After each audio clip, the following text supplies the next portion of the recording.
Discuss करेंगे वैद्युत द्विध्रुव की अच्छी स्थिति में किसी बिंदु पर वैद्युत विभव electric potential at a point due to axial और end on position of electric dipole. मतलब ये हमारे पास इलेक्ट्रिक डाइपोल है और इससे अच्छी स्थिति में बिंदु P है, इस बिंदु B पर हमें वैद्युत द्विध्रुव निकालना है। तो डाइपोल, इलेक्ट्रिक डाइपोल या वैद्युत द्विध्रुव के दो ध्रुव होते हैं या दो आवेश होते हैं, +Q और -Q।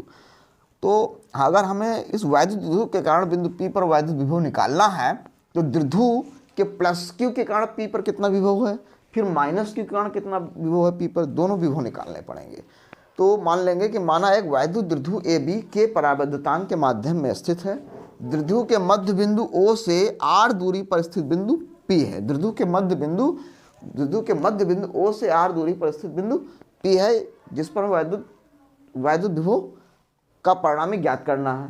माना द्विध्रुव के +Q से बिंदु P की दूरी निकाल लेंगे। +Q आवेश से बिंदु P की दूरी इक्वल टू हो जाएगी, देखिए यहाँ से यहाँ तक दूरी कितनी r है, ये दूरी L है, तो ये दूरी कितनी बचेगी, तो r दूरी ज़्यादा है, इतनी दूरी अगर L को कट करते हैं तो कितनी बचेगी, r माइनस L हो जाएगी। -Q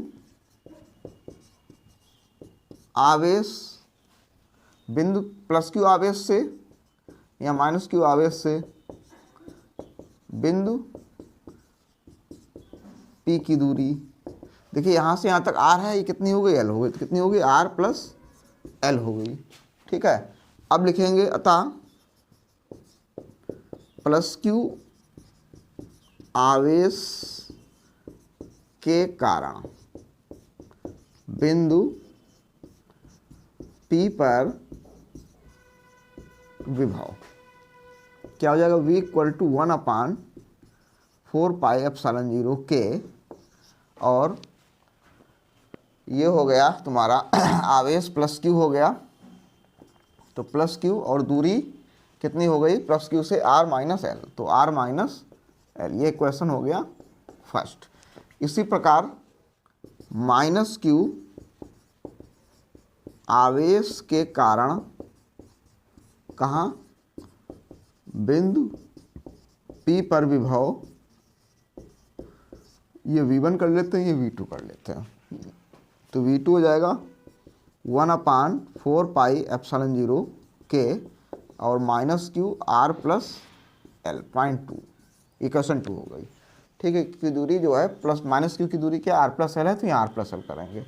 अब लिखेंगे अतः बिंदु, ये जो P है इस पर परिणामी विभव, बिंदु P पर परिणामी विभव, देखिए विभव एक स्केलर क्वांटिटी है, यहाँ पर दिशा की आवश्यकता नहीं होती है, तो इसको हम बीजगणितीय नियम से जोड़ेंगे V1 + V2।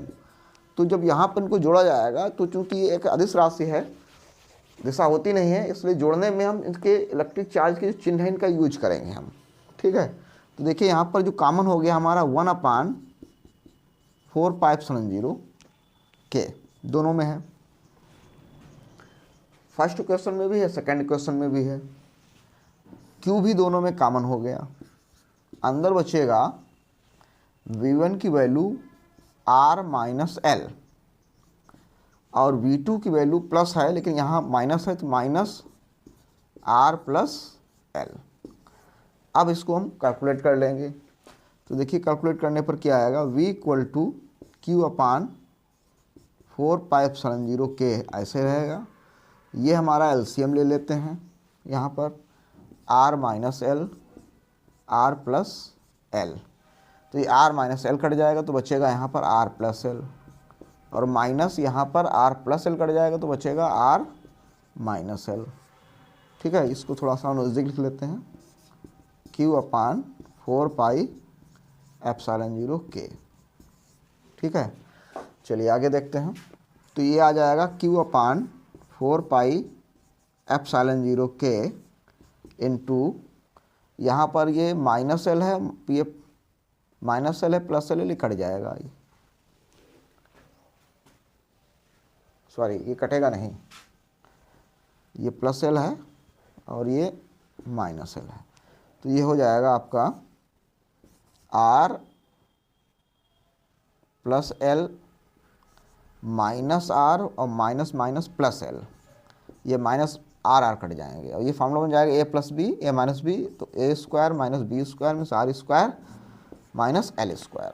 तो ये वी की जो वैल्यू हमारे पास आएगी, लिख लेते हैं, वो क्यू अपान 4 पाई एप्सिलॉन 0 के इनटू ये हो जाएगा L L 2l upon R square minus L square. और जो वैद्युत द्विध्रुव आघूर्ण होता है Q इंटू 2l होता है, तो Q इधर Q है ये 2l है, तो ये V इक्वल टू हो जाएगा 1 अपान 4 पाई एप्सिलॉन 0 और Q इंटू 2l की जगह P हो जाएगा R square minus L square. अब देखिए L एक बहुत छोटी दूरी है, L की जो वैल्यू होती है वो समझ लो 10 की घात -30 या इससे भी छोटी होती है। तो L स्क्वायर करने का मतलब हुआ कि -60 हो गया। -60 बहुत छोटी वैल्यू है, इसलिए हम इसको क्या कर सकते हैं, छोड़ सकते हैं। तो लिखेंगे चूंकि L is less than R है, इसलिए L स्क्वायर और भी छोटा होगा, इसलिए छोड़ने पर तो फॉर्मूला बन जाएगा V equal to 1 upon 4 pi epsilon 0 के into P upon R square. ये फॉर्मूला हो गया। वायु के लिए, वायु या निर्वात के लिए K इक्वल टू 1 होता है, तो देन V इक्वल टू आएगा 1 upon 4 pi epsilon 0 into P upon R square. ये फॉर्मूला हो गया। अब स्टूडेंट जो है इस फार्मूले में और जो वैद्युत क्षेत्र की तीव्रता के फार्मूले में क्या अंतर था, यहाँ पर वैद्युत विभव जो था वैद्युत द्विध्रुव के लिए वो दूरी के वर्ग के व्युत्क्रमानुपाती है, दूरी के वर्ग के व्युत्क्रमानुपाती है, जबकि वैद्युत क्षेत्र की जो तीव्रता थी वो दूरी के क्यूब के व्युत्क्रमानुपाती थी। ये दोनों में अंतर है, ये पता होना चाहिए। आप व्यक्ति पूछ दिया जाता है कि वैद्युत क्षेत्र की तीव्रता दूरी पर किस प्रकार निर्भर करती है वैद्युत द्विध्रुव के लिए, तो दूरी के वर्ग के व्युत्क्रमानुपाती होती है।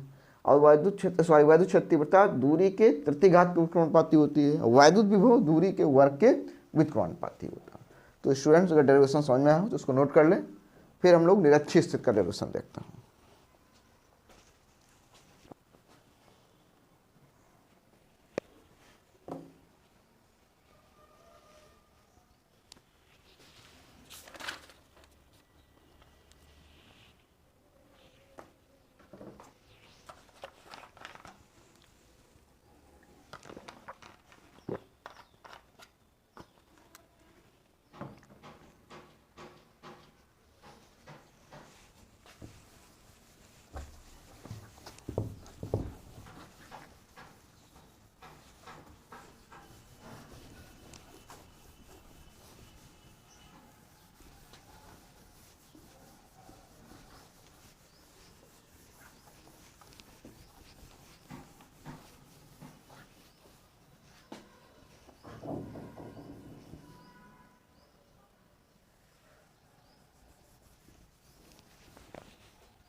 तो स्टूडेंट्स अब हम लोग डिस्कस करने वाले हैं वैद्युत द्विध्रुव की निरक्षीय स्थिति में वैद्युत क्षेत्र की तीव्रता।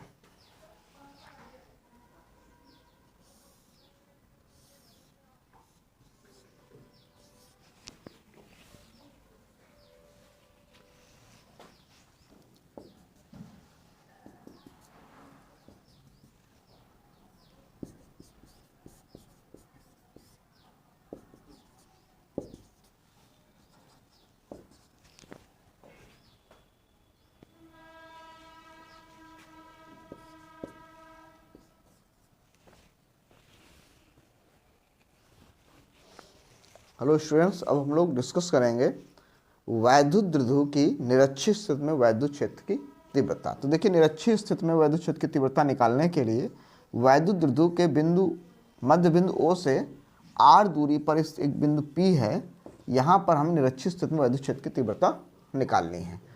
तो जो है यहाँ से बिंदु P की दूरी जो होगी प्लस क्यू पी बी हो जाएगी और P से A की दूरी पी ए हो जाएगी। ये दूरियां आपस में क्या होंगी? बराबर होंगी। तो जब दूरियां बराबर हैं तो विभव निकाल लेते हैं। देखिए, विभव भी बराबर होंगे क्योंकि दूरी बराबर है। तो लिखा जाएगा प्लस क्यू द्विध्रुव के प्लस क्यू आवेश के कारण बिंदु P पर वैद्युत विभव V1 equal to 1/4πε0 plus Q upon P B. ये हो गया इक्वेशन फर्स्ट। इसी प्रकार माइनस क्यू आवेश, दूसरा आवेश क्या है? ये है माइनस क्यू। माइनस क्यू के कारण पी पर, माइनस क्यू आवेश के कारण कहाँ? बिंदु P पर क्या निकालना है? वैद्युत विभव।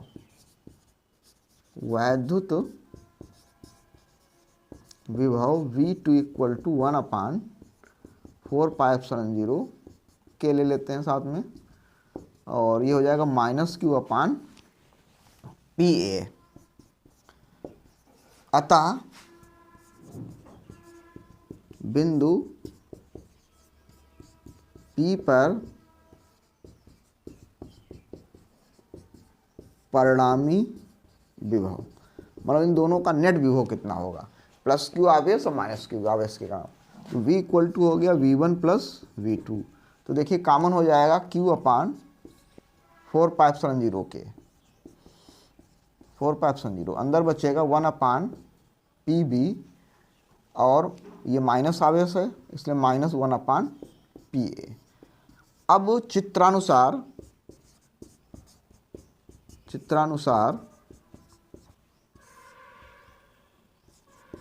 निरक्षीय स्थिति में